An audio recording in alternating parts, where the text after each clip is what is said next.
Hello, dito tayo ngayon sa bukid. Saksiyan natin kung paano nanganganak yung aking mga alagang kambing. Wow, ganda. Ang dami yan, laki oh. Yan ang kalalabas lang.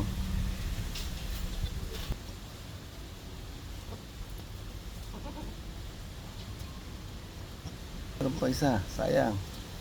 Laki ng suso mo eh oh. Sobrang gatas yan. Grabe yung gatas nito oh. Tignan natin, baka meron pa isa. Malaki pa yung tiyan niya. Meron pa kaya? Abangan natin, baka meron pa isa. Malaki pa yung tiyan niya eh. Nasaksiyan natin kung paano manganak. Kapapanganak lang.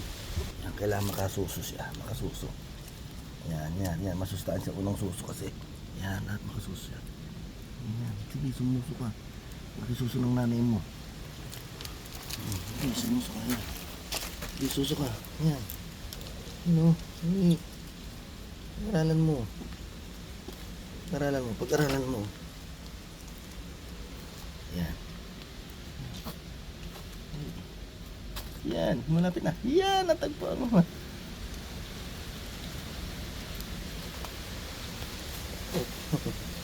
Pag nakasuso siya, buhay na siya. Yan, makakasurvive siya. Yan ang pinakamahalaga. Yan, matutunan niya sumuso. Yan. Sige. Gumana. Hanapin mo, amuyin mo. Ang kambing magaling sa pang-amoy yan. Hindi tinuturoan pero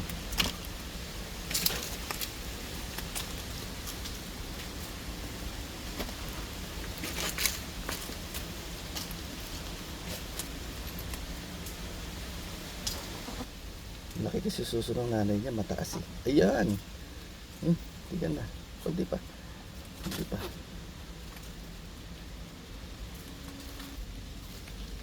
Ayun, nakasuso na siya. Yan ang hinihintay natin. Buhay na siya.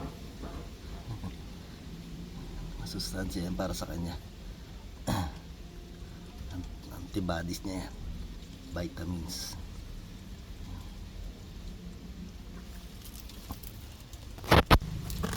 Ang ganda ng lahi nito. Malaking lahi ito. Ang laki ng tenga eh. Laki ng tenga naman. Tapos babae siya. Babae itong anak niya. Ayos magpaparami ng lahi. Ang cute. Isa lang siguro na naging anak nito. Yan, isa lang siguro anak niya. Masayang pagsasaka. Blessing ang nanganganak ng mabawat alaga natin. Dagdag kabuhayan. Okay.